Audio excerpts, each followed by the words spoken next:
Like, 4 of you are. Good. Yeah, I just made friends with Che backstage so that now I can go around being racist. So, but I've got a mate.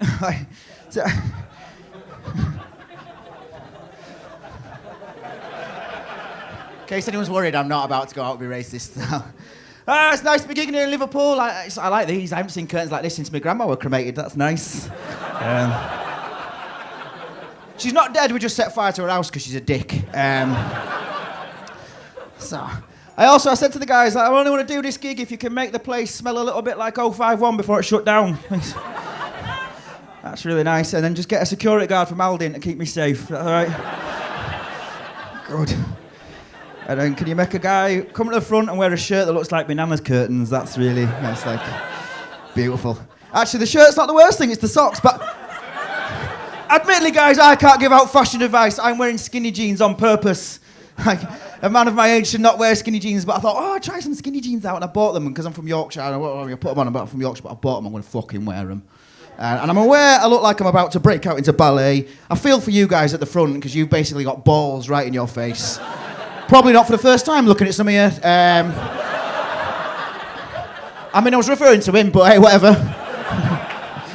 Pick on the guy who looks like he's going to kick the shit out of me later as well. Or cuddle me, I'm not sure which. So good, I come from a little place in Yorkshire called Otley. I don't know if any of you have heard of Otley, but it's a beautiful place. One person cheering, clearly never been. It's nice when you drive past. Yeah, it's all right. It's a beautiful place if you discount the indigenous population. It's the only place I've been to in Britain where I've seen a bloke get so angry, he's turned into a chicken. And I'll give you an example of what I mean by that, right? I was in a bar in Otley not long ago, and I knocked a guy and he spilt his pint and he was like, "Hey!" Oi!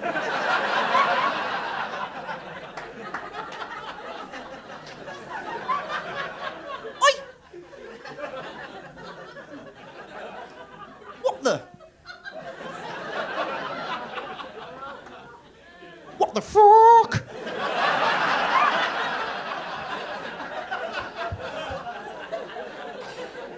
And then he just crossed the road.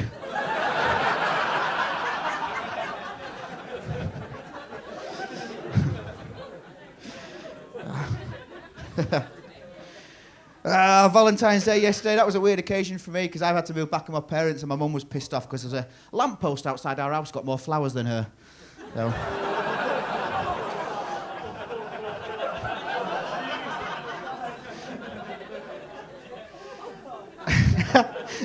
Some of these might be jokes. Yeah, there we go. That's just... It's all right. I did have to move back with my parents not too long ago. That was an interesting thing. My dad, right, because my dad was a bit of a dick. He reminded me of the day I lost my virginity. You'll fucking love it when it comes round. Great day. Honestly. Oh, can't wait. I can only assume when you're wearing sweat jogs like that. I don't even... Sweat jogs? Is that even the right... Are they pyjamas? Is that what they are? She's going to take them off for you. No.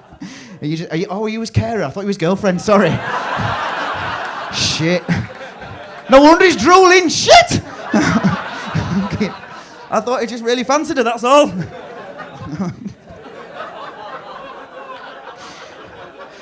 Okay, no.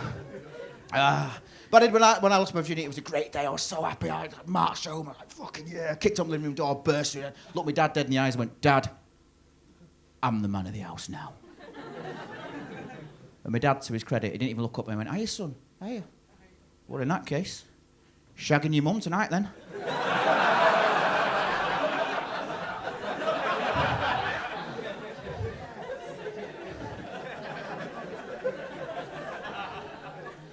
That's the worst sex I've ever had.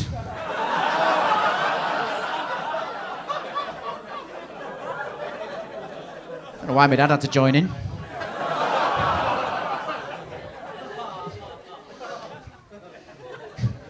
No, by the way, I did not sleep with my mum for the purposes of a joke. I did it because it's fun.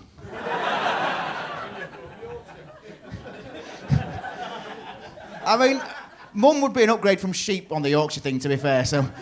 I'm not sure as well whoever shouted that out, whether that was like a hopeful thing, like, he's from Yorkshire, I've got a chance. They'll shag anything, them fuckers. And I will random heckle a guy who I can't see. So just meet me in the bar afterwards, trousers down, I'll know it's you. Oh, is that supposed to be a penis? Oh. Somebody were talking about dick pics earlier on, right? I don't get dick pics, right? Because I don't know about you guys, right? But I'm not a fan of my penis. I'm not particularly big on it. I've never looked at it and thought, yeah, I'll take a photo of that and send it to someone. Yeah, it's better than my face. Because I don't know about you guys. I don't know if your dick's anything like mine. It just looks like a bruised toe with a bit of kebab meat wrapped round it. And just fucking horrible. Just like a population dispenser that smells of yesterday. No thanks. Fucking dick pics. Again, I apologise to the front. You're not very happy with that one, were you? Like, oh dear. Thought it was going to be nice. Are you the supervisor? Are you in charge? What was that? Oh, it was your dick pic? I'll be honest with you, I didn't have you down as having a dick. You never know these days, though, do you? You can't be sure. Don't assume.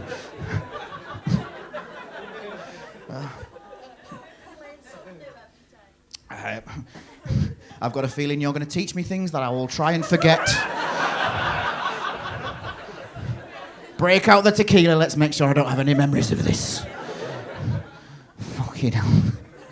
Oh, a couple of acts have mentioned Purple Aki. I think I'm going to find Blonde Jackie. That's what I'm chained up later.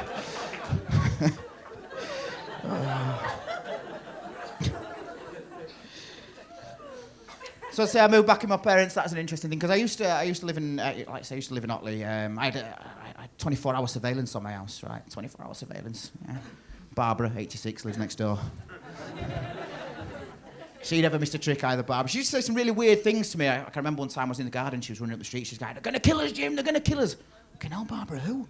Terrorists, Jim. Terrorists are going to kill us. I'm like, Barbara, you're worried about terrorists. You're still driving your 86, love. Let's worry about that first. And the thing is as well, Barbara, she's a big drinker. She drinks like a litre of gin a day. Like a litre a day. It's a wonder she's made it to 86. I'll be honest with you. The only way a terrorist is going to kill Barbara is if they're the ones that served her in Tesco's, right? She's worried. Well, she's incredibly nosy, right? She's a nosy neighbour. And the reason I had to move back with my parents, I went through a breakup. Now, first my girlfriend moved out. That was the first thing. And Barbara, like nosy neighbour, she didn't miss it. Like, second day after my girlfriend moved out, she came over to ask me. She's like, "Jim, have you and your girlfriend broke up?" And I thought, this is how I'll get her back. And I went, "No." And then I ran off down the street because I thought that'd be suitably weird. But then what I did, I spent the next 6 nights just digging a big hole in the back garden.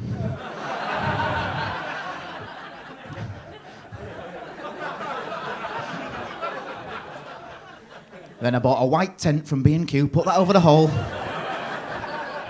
A bit of that Halloween police tape round the house, and I fucked off on holiday for a week. And when I got back, Barbara had moved out.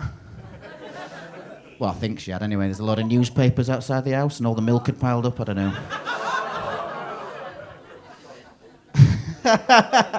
You lot are sort of cruel and nice at the same time. It's like, Oh, somebody died. We shouldn't laugh at that. it's all right. She was old, fucker. Because if we don't, the winter will. It's. No, to be fair, I used to work in an old people's home. Well, garden centre, same thing. I was a chef there, right? And my cooking's not biblical, but I'm pretty sure I've done a few Last Suppers. I don't know why I did that wink then. That just came out like, oh Jesus. Oh, okay, I'm sorry. I apologise for the older people in the room. I don't know why I can't see anyone. I don't know why I looked over there. I just assumed that's the older corner. Because that was the one when I first walked in. That was the corner that smelled of weed. That was all. I was just. Could be the Halloween lot. I don't really know. One of the other acts talked earlier on about wanking making you blind. That's a thing, apparently. But my dad always used to say, "But eat a carrot, you'll see in the dark." So every time I have a wank, little nibble on a carrot, 20/20 vision. Try it out later, guys. It works.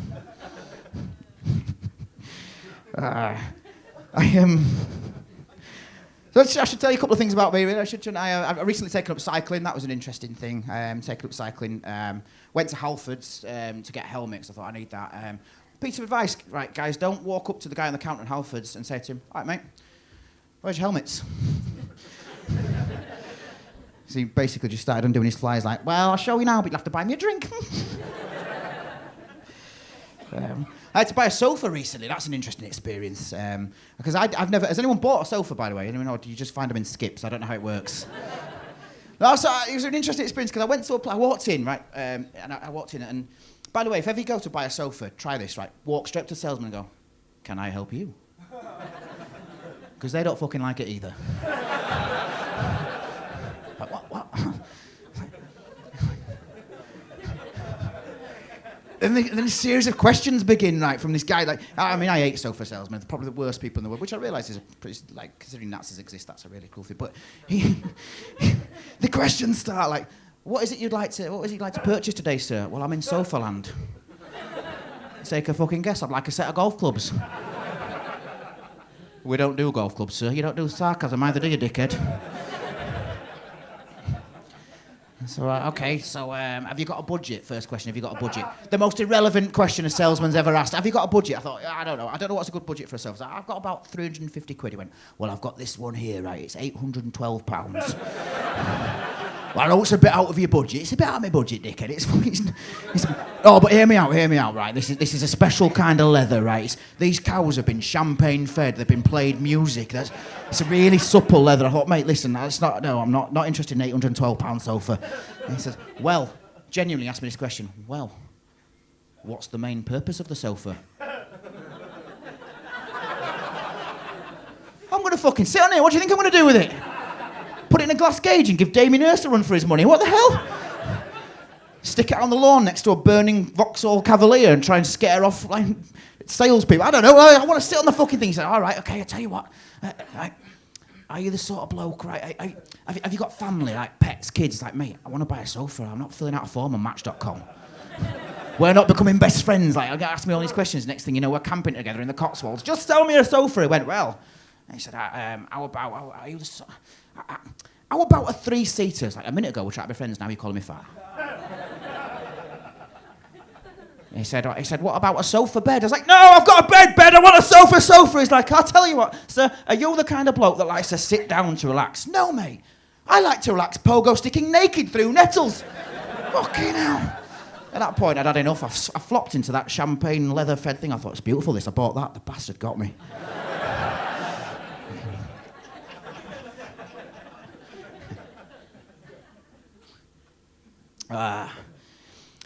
So I said I had to move back with my parents. I didn't see a right lot of my parents when I wasn't living with them, which was interesting because I didn't get on well with Dad, as I mentioned. He was angry, I was angry. Mum was always trying to patch things up between me and my dad. I remember one time Dad had a bad day at work and my mum said, Jim, your dad's had a bad day at work. Why don't you go? Console him. And I thought I will. And I went in the living room, hit him with my Xbox.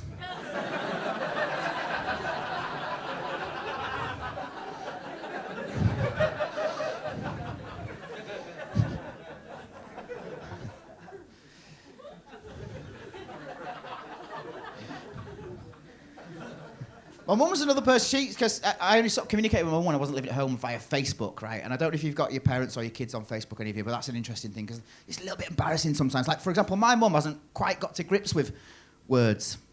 And then every now and again she'll put something a little bit embarrassing on my Facebook page. And if you follow me, like, you'll see this. It's still there, because it's beautiful. Because what happened one day, when she was parking on the drive at home, she clipped my dad's car, just clipped it, parking on the drive.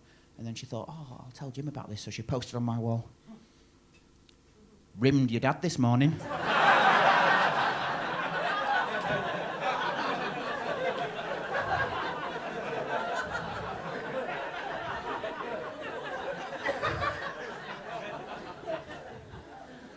What?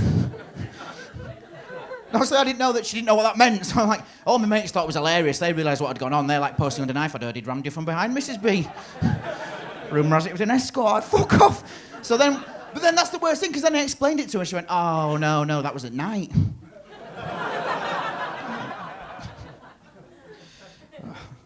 So I went through a breakup. That's one of the reasons why I moved back in.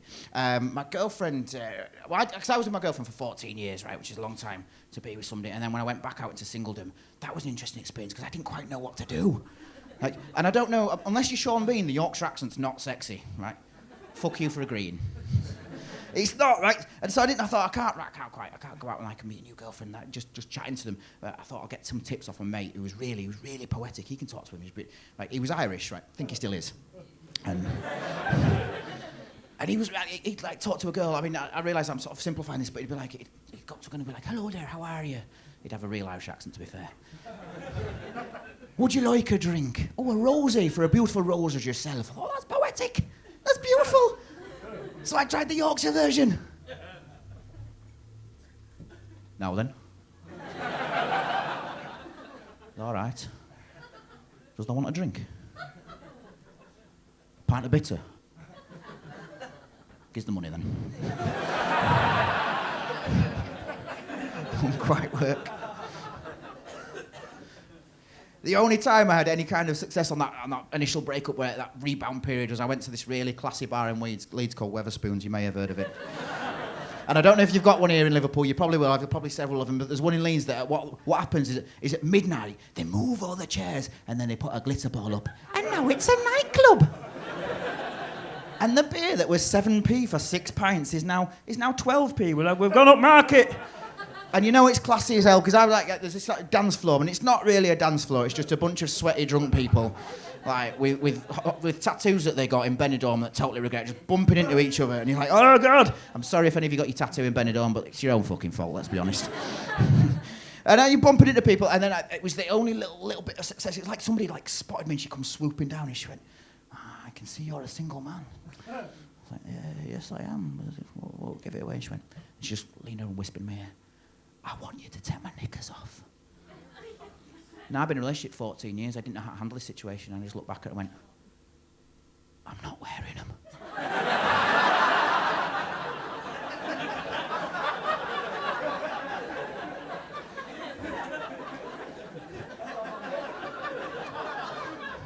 It's not how you do it, is it? So I was telling my mates about the situation. They went, you need to get back in the game. That's what you need to do. You need to get back in the game. Now, all right, okay, cool. I'll get back in the game, bounce back. And I went to the next classiest bar in Leeds called Yates's. You may have heard of that.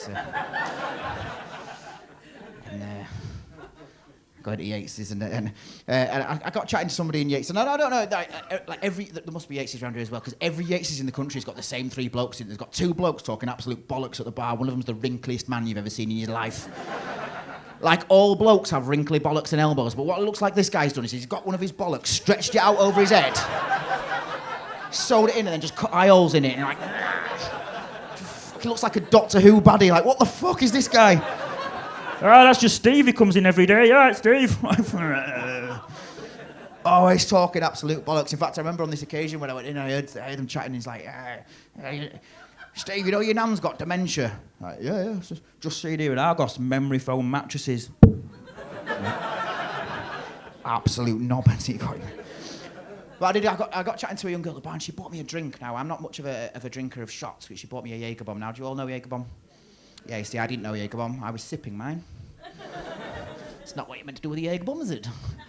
Like, sipping a Jaeger bomb would have been a lot like if I was kissing a bloke, right? I mean, no issue with that, but anyone seeing it would be like, he's probably gay.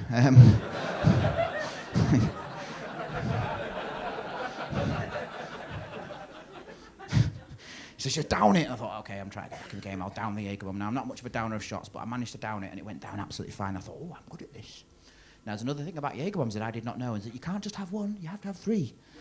So she pushed 2 more towards me, was like, down them. So I can't really down drinks, but down the second one, went down absolutely fine. I thought, success, I'm good at this. And then I got the third one, I've got cocky by now. And I got to throw the third one down, and it goes down to about there, and then it stops. And he goes, no.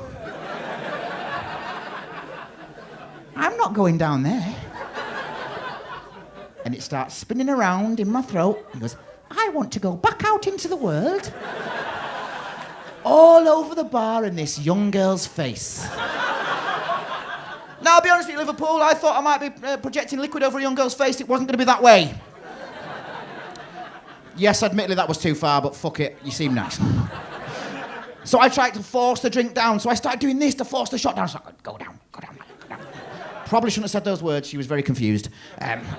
Now, when you're doing that with a shot that's stuck in your throat, the other 2 shots that are down in my stomach now, well. What's going on up there?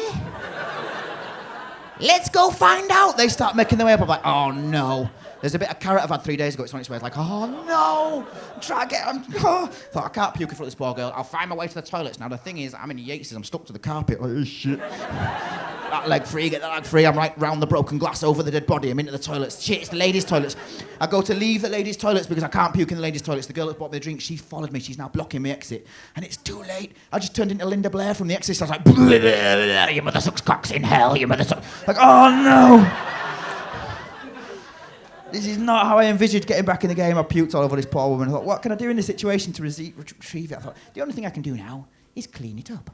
So I stepped forward to clean it up, slipped in my own vomit and just head-butted her. Like, shit! The problem is, at the exact moment I've done that, her mate's come out of a cubicle. She's just seen that happen and she starts freaking out. And I just thought, in for a penny, in for a pound. So I nutted her too and ran off.